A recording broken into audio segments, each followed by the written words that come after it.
چوروں یا ڈاکوؤں کی ملکہ کی موت کے اوپر آپ ان کا رد عمل دیکھیں. کیا عالم اسلام میں کوئی ایسی شخصیت نہیں جس کی وفات کے اوپر ان لوگوں نے اس طریقے کا ریئیکشن کیا ہو؟ شاہ فیصل مرحوم جب فوت ہوئے ہیں اس وقت پاکستانی قوم کو بہت دکھ ہوا, گورنمنٹ نے بھی اس دکھ کو شیئر کیا, یہ ایک واقعہ مجھے یاد ہے. اس کے بعد اب تک کیا کوئی ایسی شخصیت نہیں تھی عالم اسلام میں؟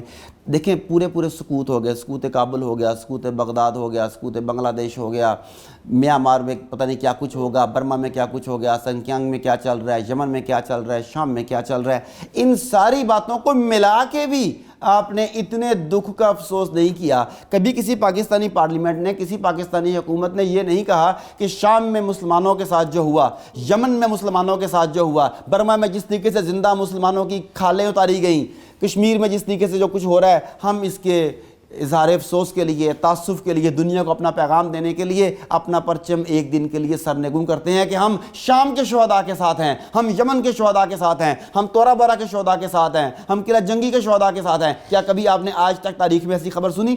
تو یہ خبر سچ مچ میں افسوس کی خبر ہے. لوگوں کو ملکہ برطانیہ کے گزر جانے پر افسوس ہے, اور مجھے پاکستانی پارلیمنٹ, پاکستانی حکومت کی جانب سے اس نوٹیفیکیشن پر افسوس ہے, جس کے بعد میں رات کو سو نہیں سکا کہ یہ ہو کیا رہا ہے. یہ تو غلام تھے کیونکہ ڈاکوؤں کی ملکہ ہے, ڈاکوؤں کی تو ملکہ ہے, اور بھئی ہم تو اسے ملکہ نہیں مانتے, مگر یہ ہمارے ساتھ ہوا ہے. مگر ہم شاید ہمارے جو ہے نا ملک والے اس لیے ملکہ مانتے ہیں ان کو کیونکہ ان کی حکومت رہی ہمارے اوپر, تو اس کا اثر ہماری جو غلامی ہے نا وہ ابھی تک شاید جی ہماری بالکل بھی نہیں, اشرافیہ کی ہماری نہیں. آپ یہ ڈاکٹر صاحب ہماری سے وہ کہہ رہا ہوں نا, ہاں ہماری سے مراد دیکھیں میجورٹی آف دا پیپل. دیکھیں ہماری ون سیکنڈ, ہم میجورٹی اسے سمجھتے ہیں جو دکھایا جاتا ہے. مثال کے طور پہ کسی خاتون نیم اریان ڈانسر کی کوئی تصویریں پوسٹ کر کے کہا جاتا ہے کہ انٹرنیٹ کی ٹریفک جام ہوگی اس کی تصویر کے بعد, حالانکہ وہ کوئی نہیں ہوئی, دکھا کے آپ کو دکھانا چاہتے ہیں کہ دیکھو کیا تھا, یہ کیوں ٹریفک جام ہو رہی ہے, وہ آپ کو اس طرف لے کے جا رہے ہوتے ہیں. ابھی جو کہہ رہے ہیں میجورٹی وہ ہمیں بتایا جا رہا ہے کہ گورنمنٹ نے یہ کیا, بیکن ہاؤس میں جو کچھ ہوا وہ بھی آپ کے سامنے, ہم اس پہ بھی ڈسکس کرتے ہیں.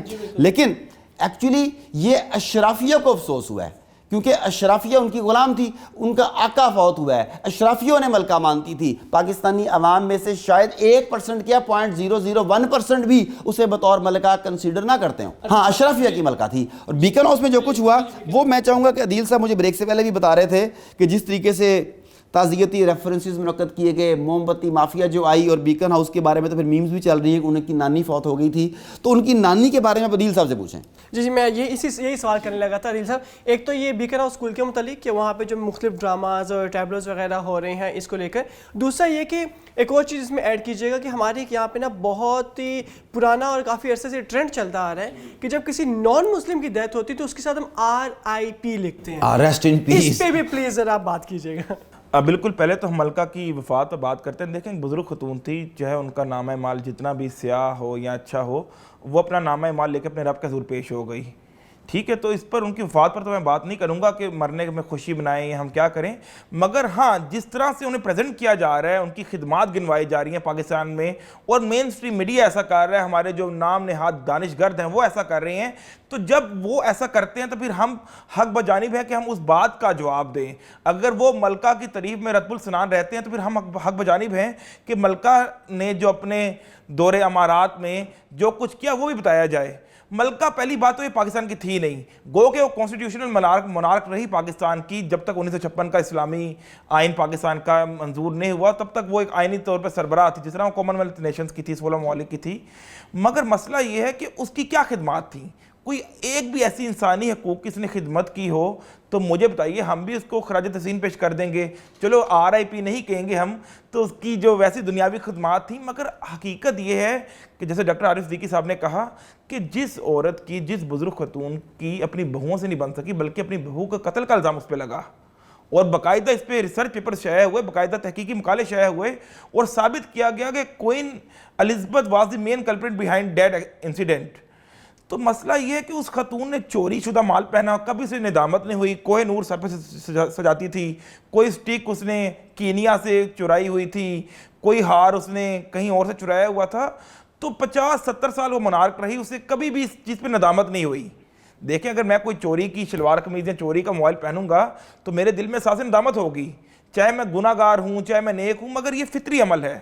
مگر اس خاتون کی میں حیران ہوں اس کی ذہنیت پر کہ 70 سال تک اسے احساس ندامت ہی نہیں ہوا. اب آپ نے میرے منہ سے پھر اس کی جو برائیاں تھیں نکلوانا شروع کر دی، بالکل ڈھیٹ ہونا شروع. اور اب دیکھیں، اب چلیں وہ اپنے رب کے حضور پیش ہو گئی، تو بھئی کیا ضرورت ہے ریسٹ ان پیس کہنے کی؟ آپ ایک طرف کہتے ہو کہ جنت اور دوزخ ہوتی نہیں ہے، آپ ایک طرف کہتے ہو کہ ڈارون کا نظریہ درست تھا، آپ ایک طرف کہتے ہو کہ دنیا چاند پر پہنچ گئی اور ملا ابھی تک جنت دوزخ کے قصے بانٹ رہا ہے. تو دوسری طرف جب بھی کوئی غیر مسلم مرتا ہے، چاہے وہ سشانت سنگھ راجپوت کی خودکشی ہو، چاہے وہ کسی اور کی موت کی خبر ہو، آپ اس سے ڈائریکٹ جنت میں جاتے ہیں.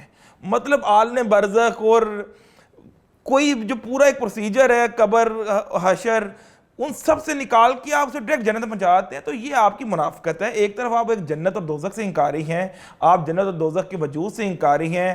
آپ کہتے ہیں کہ دنیا میں انسان کے لیے وہی کچھ ہے جو محنت کرتا ہے، جو کوشش کرتا ہے، جو سالوں میں کمنڈ ڈالتا ہے. دوسری طرف کوئی بھی ایسا ہی خاتون یا کوئی بھی ایسا بندہ مرتا ہے جو غیر مسلم ہو، اس کو آپ جنت کے فتوے جاری کرنا شروع کر دیتے ہیں. تو پھر آپ میں اور ایک جسے ہم کہتے ہیں ڈھیٹ قسم کے دیہاتی قسم کے ملا میں کوئی فرق تو نہیں رہ گیا نا. عدیل صاحب، اور اسکول کے متعلق، وہ بیکن ہاؤس اسکول کے متعلق آپ بتائیں ہمیں ذرا کہ ادھر کیا چل رہا ہے اس وقت؟ دیکھیں، بیکن ہاؤس اسکول میں جو چل رہا ہے وہ یہ نئی بات نہیں ہے. انہوں نے سینٹری پیڈز بھی دیواروں پر لگائے تھے کوئی چند سال قبل. اس طرح کی دیگر کبھی حرکتیں کرتے رہتے ہیں. مسئلہ یہ ہے، انہوں نے ایک پروجیکٹر لگا کے ملکہ کو خراج تحسین پیش کیا، جو ایک مسیحیت میں ہوتا ہے کہ بلیک سوٹ ویئر کرتے ہیں وہ ڈیتھ سیریمنیز میں، تو سب نے بلیک ٹوپیز پہنا، پھول پکڑے، پھول رکھے. اب یہ تو ایک انفرادی حرکت تھی، مگر آپ دیکھیں جو بچے وہاں پڑھ رہے ہیں وہ کریم ہے، وہ اور آگے اعلیٰ عہدوں پر وہی بچے پہنچیں گے. اعلیٰ عہدوں پر نہیں پہنچ سکیں گے تو اپنے ماں باپ کا کاروبار سنبھال لیں گے. کوئی انڈسٹری کی ہے، کوئی مل مالک ہے، کوئی اسٹیل مالک ہے، کوئی باہر پڑھنے چلے جائے گا، کوئی باہر سے پڑھ کے آئے گا تو ہم پہ امپوز کر دیا جائے گا. تو یہ حکمرانوں کے بچے ہیں، ایلیٹ کلاس کے بچے ہیں، ٹیپیکل ایلیٹ کلاس کے بچے ہیں. تو انہی کی ذہن سازی کی اس طرح سے کی جاتی ہے کہ پھر جب بڑے ایڈلٹ بن جاتے ہیں، جب وہ بڑے ہو جاتے ہیں، جو سن بلوغ کو پہنچتے ہیں، تو ان کی سوچنے سمجھنے کی صلاحیت عاری ہو جاتی ہے. وہ اسلام سے بالکل بازن ہوتے ہیں، وہ نظریہ پاکستان سے، پاکستان کی جو نارمز کسٹمز ہیں ان سے بالکل بازن ہوتے ہیں، اور وہ چلتے پھرتے انگریز ہوتے ہیں. بس ان کے چہرے کے خد و خال جو ہیں وہ مشرقی معاشرے کے ہوتے ہیں. ادروائز جو کالا انگریز کا کنسیپٹ ہے وہ بالکل منون اس پر صادق آتے ہیں. وہ ڈاکٹر صاحب، یہاں پہ ایک چیز میں آپ سے جاننا چاہوں گا، اگر میں غلط نہ ہوں تو بیکن ہاؤس کے متعلق کہا جائے کہ وہ سیکولر، وہ کہتے ہیں کہ ہم سیکولر اسکول ہے، ہم کسی ریلیجن کو مطلب کہ نہ ڈسٹرب کریں گے، نہ کسی کو فالو کریں گے. بٹ یہ جو رسومات بتا رہے ہیں عدیل صاحب جس کو فالو کریے، تو کرسچین رسومات ہیں. اٹ مینس کہ دے آر فالوئنگ کرسچینٹی. جی بالکل. وہ ملکہ جو تھی وہ کرسچینز کی ایک آئینی سربراہ بھی تھی نا ساتھ. ایک تو پاپ ہوتا ہے، دوسرا اسٹیٹ کی ہیڈ ہوتی ہے، تو وہ اس کی ہیڈ تھی. تو انہوں نے اپنی ملکہ یعنی کہ بیکن ہاؤس کی ملکہ، اس کے مرنے پر انہوں نے جو تعزیتی ریفرنسز منعقد کیے، جو پروگرامز کیے، وہ تمام کے تمام کرسچینٹی کے عین مطابق تھے. وہاں پہ جو مسلمان اپنے بچوں کو یہ سوچ کر بھیجتے ہیں پڑھنے کے لیے کہ ہمارا بچہ جدید تعلیم حاصل کرے گا، اعلیٰ تعلیم حاصل کرے گا، تو یہ ان کے لیے بھی لمحہ فکریہ ہے کہ جب ان کی ڈیتھ ہوگی تو ان کے بچے وہاں پر موم بتی ہی جلائیں گے آ کے، اور وہاں پر کھڑے ہو کے کرسچینٹی کی رسومات ہی ادا کریں گے. یاد رکھیں کہ بیکن ہاؤس کے بارے میں کئی مرتبہ اس طرح کی بات چلتی ہے کہ یہ state with in the state ہے، اس پہ کوئی قانون اثر انداز نہیں ہوتا. آپ کے سلیبس پہ یہ نہیں مانتا، اپنی مرضی کا سلیبس پڑھاتا ہے، اپنی ایکٹیویٹیز اپنی رکھتا ہے، ان کے نارمز اپنے ہیں، ان کی اقدار اپنی ہیں. یہ آپ کے بچوں کو وہ بنانا چاہتا ہے جو مغرب چاہتا ہے، اور یہ مغرب کے نمائندہ ادارہ ہے. اگر آپ یہ سمجھتے ہیں کہ آپ کے بچے مغرب کے نمائندہ ادارے میں پاکستان کی یا اسلام کی کوئی خدمت کر سکتے ہیں، تو پھر میرا خیال ہے یہ آپ کی خام خیالی ہے، آپ کو آنکھیں کھولنے کی ضرورت ہے. بہت شکریہ ڈاکٹر صاحب آپ کا، بہت شکریہ عدیل صاحب آپ کا. آج کے پروگرام ناظرین، ہمارا جو آج کا پروگرام تھا کرنٹ افیئرس پہ تھا. ایسے کچھ واقعات جو دنیا بھر میں اس ویک کے اندر رونما ہوئے تھے، اور یہ تینوں چیزیں بہت ہی زیادہ امپورٹنٹ تھیں، چاہے وہ جو نا ٹرانسجینڈر ایکٹ ہوا، یا ایشیا کپ تھا، یا کوئین ایلزبتھ. یہ تینوں بہت اہم واقعات تھے، اس لیے ہم نے ان کو جو ہے سر فہرست رکھ کے اس پہ ڈسکشن کی ہے. اور اس کے متعلق کوئی بھی چیز اگر ہم سے مسنگ ہو گئی یا آپ کے مائنڈ میں کوئی چیز ہو تو آپ وہ بھی ہم سے کمنٹ سیکشن میں پوچھ سکتے ہیں. انشاءاللہ تعالیٰ ہم اس کا جواب دینے کی بھی کوشش کریں گے. ہماری ٹیم کو اجازت دیجیے، پھر ملاقات ہوگی آپ سے. اللہ حافظ.